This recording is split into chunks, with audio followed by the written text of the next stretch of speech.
नमस्कार बच्चों, मैं हूं आपका अपना अजीत सर। तो तैयार हो जाओ इतिहास के एक और मजेदार सफर के लिए। आज हम एक ऐसे टॉपिक पर बात करेंगे जिसने हमारे देश की तकदीर बदल दी। दो कौमी नजरिया या टू नेशन थियरी। ये नाम जितना भारी भरकम लगता है, कहानी उतनी ही दिलचस्प है। तो बिना किसी देरी के अपनी सीटें बांध लो, क्योंकि हम इतिहास के उड़न खटोले पर सवार होने वाले हैं। दो कौमी नजरिया, ये है क्या भला? बच्चों जरा सोचो, कोई आपसे कहे कि तुम और तुम्हारे पड़ोसी इतने अलग हो कि एक ही घर में नहीं रह सकते, तुम्हें अलग अलग घर चाहिए। अटपटा लगेगा ना? कुछ ऐसा ही था दो कौमी नजरिया का खेल, जिसने कहा कि हिंदुस्तान के हिंदू और मुसलमान सिर्फ अलग अलग मजहब नहीं मानते, बल्कि वो दो अलग कौमें यानी नेशंस हैं। और क्योंकि वो दो अलग कौमें हैं, इसलिए उन्हें अपने अपने अलग देश चाहिए। ये तो थी इसकी ऊपरी पहचान। अब चलो इसके डीएनए में उतरते हैं। एक, पहचान का संकट और दो कौमी नजरिए की पैदाइश। Origin and development, the crisis of identity. ये कोई एक दिन में आसमान से टपका हुआ आइडिया नहीं था। इसके पीछे कई सदियों का इतिहास, सियासी उठापटक और लोगों के मन का डर था। 1.1 सर सैयद अहमद खान और डर की शुरुआत। Sir Syed Ahmed Khan and the seeds of apprehension. समय था 19वीं सदी का दूसरा हिस्सा, यानी कि 1857 के बाद। माहौल 1857 के गदर के बाद अंग्रेजों ने मुसलमानों को शक की निगाह से देखना शुरू कर दिया था। उनका मानना था कि इस बगावत के पीछे मुसलमानों का हाथ था। इसकी वजह से मुसलमानों की हालत तालीम और रोजगार दोनों में खराब होती जा रही थी। सर सैयद का रोल। सर सैयद अहमद खान एक दूरदर्शी इंसान थे। उन्होंने देखा कि मुसलमान बहुत पिछड़े हुए हैं और ऐसे ही रहे तो और हाशिए पर चले जाएंगे। उन्होंने मुसलमानों को मॉडर्न तालीम लेने के लिए उकसाया। अलीगढ़ मुस्लिम यूनिवर्सिटी, तब मोहम्मडन एंग्लो ओरिएंटल कॉलेज, इसी सोच का नतीजा थी। शुरुआती विचार। शुरू में सर सैयद हिंदू और मुसलमानों को एक ही मानते थे। वो कहते थे कि हम एक ही मिट्टी के दो बेटे हैं, एक ही हिंदुस्तान के। फिर धीरे धीरे उनकी सोच में बदलाव आया। बदलाव की वजह उर्दू हिंदी विवाद, हिंदी उर्दू कंट्रोवर्सी। बनारस में एक आंदोलन चला कि अदालतों और सरकारी दफ्तरों में उर्दू की जगह हिंदी को लाया जाए। मुसलमानों के लिए उर्दू उनकी सांस्कृतिक पहचान का हिस्सा थी। सर सैयद को लगा कि ये मुसलमानों की पहचान पर हमला है। डेमोक्रेसी का डर। उन्हें लगा कि अंग्रेजों के जाने के बाद हिंदुस्तान में डेमोक्रेसी आएगी। डेमोक्रेसी में जिसका नंबर ज्यादा होता है उसकी चलती है। क्योंकि हिंदू आबादी में ज्यादा थे, उन्हें डर था कि मुसलमानों के हकों को दबा दिया जाएगा। उन्हें लगने लगा कि मुसलमान सिर्फ एक मजहबी ग्रुप नहीं, बल्कि एक अलग पॉलिटिकल आइडेंटिटी है। रिप्रेजेंटेशन का सवाल। उन्हें चिंता थी कि अगर एक ही पार्लियामेंट बनी तो उसमें मुसलमानों की नुमाइंदगी कम होगी और उनके फैसले सिर्फ हिंदुओं के हिसाब से लिए जाएंगे। सारांश।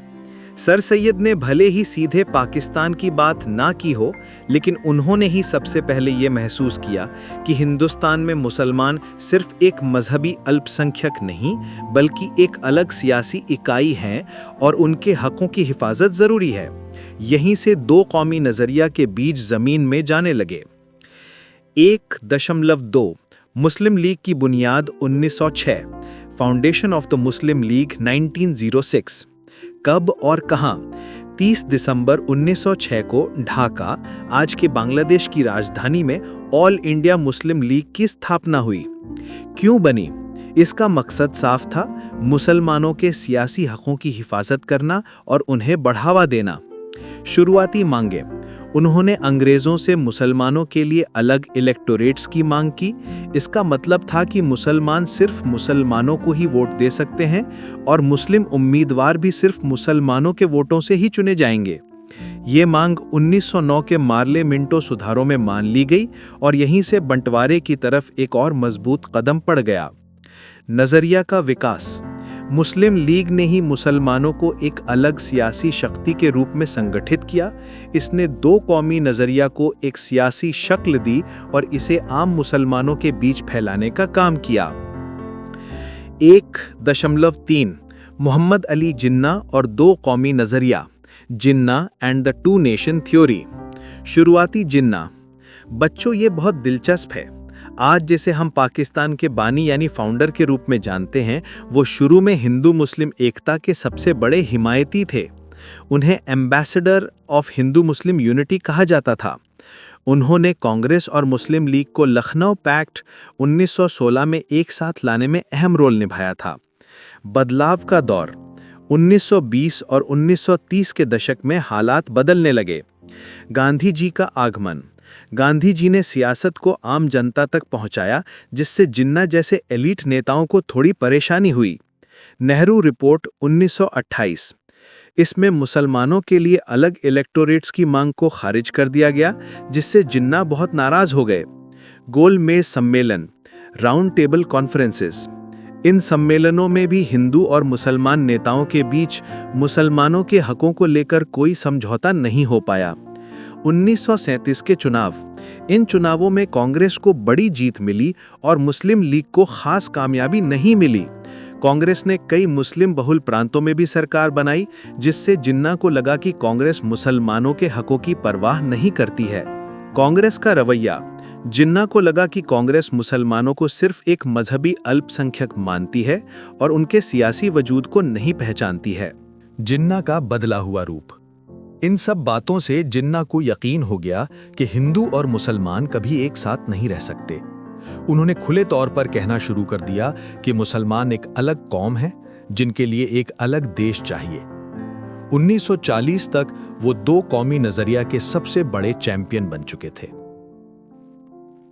1.4 लाहौर प्रस्ताव 23 मार्च 1940। लाहौर रेजोल्यूशन मार्च 23, 1940। ऐतिहासिक पल। ये वो लम्हा था जिसने इतिहास का रुख मोड़ दिया। मुस्लिम लीग के सालाना अधिवेशन में ये प्रस्ताव पेश किया गया। प्रस्ताव की बात। इसमें साफ साफ कहा गया कि भारत के उत्तर पश्चिमी और पूर्वी जोन में जहां मुसलमानों की आबादी ज्यादा है, उन इलाकों को मिलाकर आज़ाद रियासतें बनाई जानी चाहिए, जहां की इकाइयां यानी कि कॉन्स्टिट्यूएंट यूनिट्स स्वायत्त और संप्रभु यानी कि ऑटोनमस और सॉवरेन होंगी। पाकिस्तान शब्द। दिलचस्प बात यह है कि इस प्रस्ताव में पाकिस्तान शब्द का इस्तेमाल नहीं किया गया था, लेकिन बाद में इसे पाकिस्तान प्रस्ताव के नाम से ही जाना जाने लगा। पाकिस्तान शब्द रहमत अली ने 1933 में इजाद किया था। असर। इस प्रस्ताव के बाद पाकिस्तान की मांग मुस्लिम लीग का सेंट्रल एजेंडा बन गई। इसके बाद से भारत की आज़ादी की बहस में बंटवारे का मसला सबसे ऊपर आ गया। अब तक जो सिर्फ एक आइडिया था, वो एक मुकम्मल सियासी मांग बन चुका था। दो कौमी नजरिए के मुख्य तर्क। Main arguments of two nation theory, the pillars of separation. अच्छा बच्चों, अब तो ये समझ गए कि ये नजरिया कहां से आया। अब देखते हैं कि इसके पीछे क्या क्या बड़ी बड़ी दलीलें दी गईं। ये दलीलें ही इस नजरिए की बुनियाद थीं। 2.1 मजहब आधारित पहचान, रिलीजन बेस्ड आइडेंटिटी। दलील। सबसे मजबूत दलील यही थी। कहा गया कि हिंदू और मुसलमान सिर्फ दो अलग अलग मजहब नहीं हैं, बल्कि दो बिल्कुल अलग सामाजिक व्यवस्थाएं हैं, यानी कि सोशल ऑर्डर्स हैं। जिन्ना का बयान। हिंदू और मुसलमानों के धर्म अलग अलग हैं। उनकी खाने पीने की आदतें, पहनावा, रीति रिवाज बिल्कुल अलग हैं। वे दो अलग अलग सभ्यताओं से ताल्लुक रखते हैं। फर्क। पूजा पाठ, मूर्ति पूजा बनाम एकेश्वरवाद। दर्शन, कर्म, पुनर्जन्म बनाम कयामत यानी कि डे ऑफ जजमेंट। सामाजिक नियम, शादी, विरासत, पर्सनल लॉ। त्योहार, दिवाली, होली बनाम ईद, मुहर्रम। दावा। उनका मानना था कि ये फर्क इतने गहरे हैं कि दोनों मजहब के लोग कभी एक राष्ट्र के रूप में नहीं रह सकते। उनका मानना था कि एक सच्चा मुसलमान या एक सच्चा हिंदू कभी दूसरे के तौर तरीकों को पूरी तरह से नहीं अपना सकता। 2.2 कल्चर और तहजीब का फर्क, difference of culture and civilization. दलील। मजहब से जुड़ी हुई एक और दलील थी, कल्चर और तहजीब का फर्क। उदाहरण। जबान। मुसलमानों की पहचान उर्दू से जोड़ी गई, जबकि हिंदुओं की हिंदी से। हालांकि बहुत से मुसलमान हिंदी बोलते थे और बहुत से हिंदू उर्दू के जानकार थे। आर्ट और आर्किटेक्चर। मुगल आर्किटेक्चर, ताजमहल, लाल किला और हिंदू मंदिर आर्किटेक्चर। संगीत, कव्वाली, गजल बनाम भजन, क्लासिकल हिंदू संगीत। पहनावा और खाना। ये भी दलील दी गई कि उनके खाने पीने और पहनावे के तरीके भी अलग हैं। दावा। उनका कहना था कि ये सांस्कृतिक फर्क इतना गहरा है कि दोनों एक कौन बनकर नहीं रह सकते। उनका मानना था कि दोनों की लाइफस्टाइल, सोचने का तरीका और इतिहास को देखने का नजरिया अलग-अलग है। 2.3 तारीखी पृष्ठभूमि, हिस्टोरिकल बैकग्राउंड। दलील, ये तर्क दिया गया कि इतिहास में हिंदू और मुसलमान हमेशा दो अलग-अलग यूनिट्स रहे हैं। नजरिया, मुसलमानों ने अपनी पहचान को मुगल शासकों और सल्तनत से जोड़ा, जबकि हिंदुओं ने अपनी पहचान को प्राचीन हिंदू साम्राज्यों से जोड़ा। दावा, उनका तर्क था कि मुस्लिम शासकों के दौर में भी हिंदू और मुसलमान हमेशा अलग-अलग पहचाने जाते थे। उनका इतिहास अक्सर एक दूसरे के खिलाफ टकराव कर रहा है, जैसे औरंगजेब और शिवाजी। इसलिए ये दोनों भविष्य में भी एक साथ सामंजस्य बिठाकर नहीं रह सकते। 2.4 सियासी हकूक की हिफाजत, सेफगार्ड्स ऑफ पॉलिटिकल इंटरेस्ट्स। दलील, ये सबसे प्रैक्टिकल दलील थी। मुसलमानों को डर था कि आज़ाद भारत में जहां हिंदुओं की आबादी ज़्यादा होगी, उन्हें सियासी तौर पर दबा दिया जाएगा। लोकतंत्र में डर, उनका मानना था कि डेमोक्रेसी में संख्या बल ही सब कुछ होता है, ऐसे में मुसलमानों के हितों की अनदेखी की जाएगी। रिप्रेजेंटेशंस का सवाल, मुसलमानों को डर था कि उनके वोटों की कोई कीमत नहीं होगी और हिंदू नेता ही सारे फैसले लेंगे जो मुसलमानों के हक में नहीं होंगे। निष्कर्ष, इसलिए अपने सियासी, आर्थिक और सामाजिक हकों की हिफाजत के लिए उन्हें एक अलग देश की जरूरत थी जहां वे अपनी आबादी में ज्यादा हों और अपने फैसले खुद ले सकें। 3.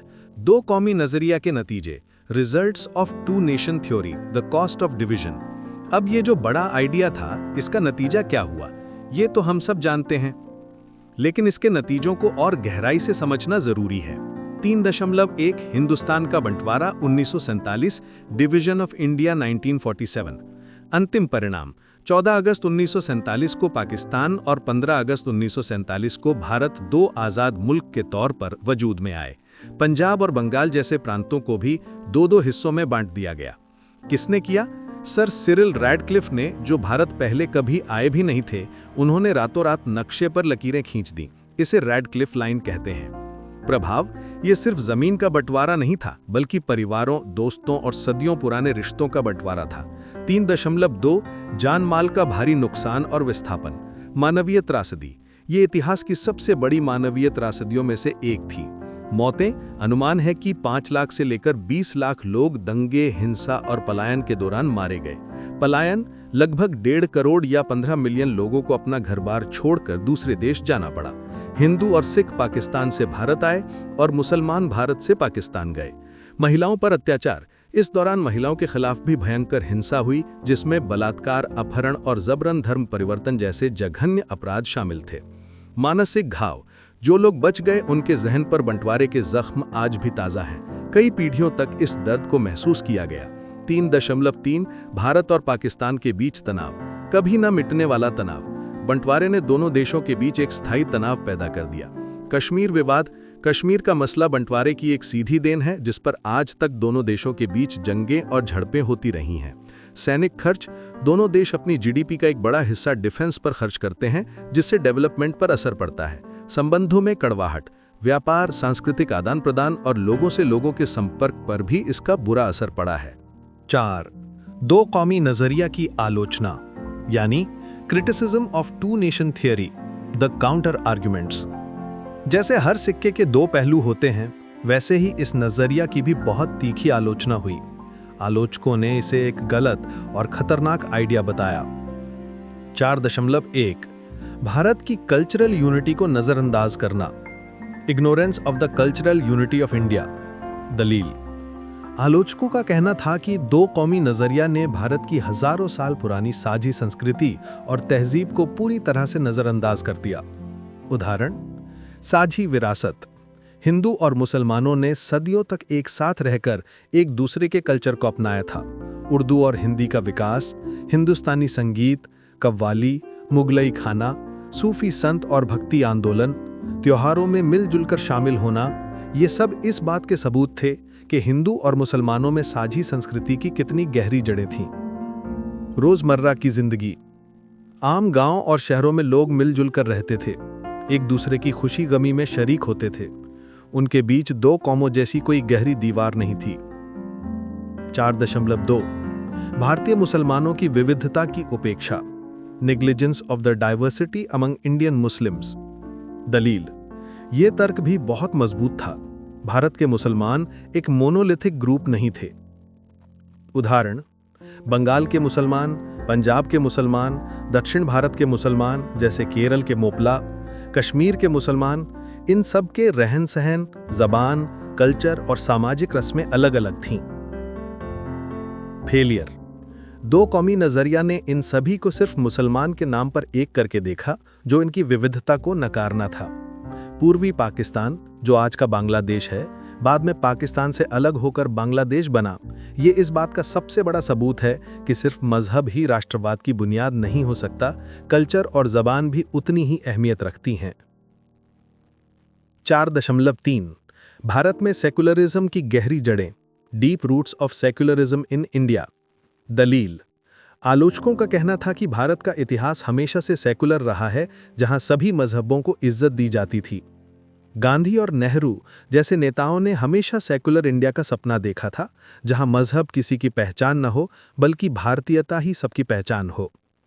अकबर का उदाहरण, मुगल बादशाह अकबर जैसे शासकों ने दीन ए इलाही जैसे कॉन्सेप्ट से मजहबी सद्भाव यानी रिलीजियस हार्मनी की कोशिश की थी।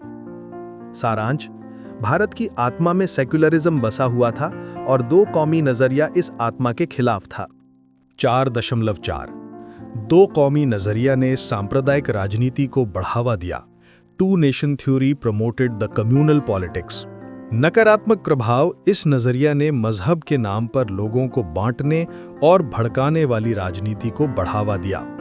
डर का माहौल, नेताओं ने मजहबी पहचान के नाम पर लोगों के मन में डर पैदा किया, जिससे दंगे और हिंसा भड़की। बंटवारे की आग, इस नजरिया ने ही आग में घी डालने का काम किया, जिससे बंटवारे के वक्त इतनी बड़ी हिंसा हुई। इससे साफ हो गया कि राष्ट्र सिर्फ मजहब के आधार पर नहीं बनता, बल्कि भाषा, कल्चर, साझा इतिहास, आर्थिक हित और एक दूसरे के साथ जीने की इच्छा भी उतनी ही जरूरी होती है।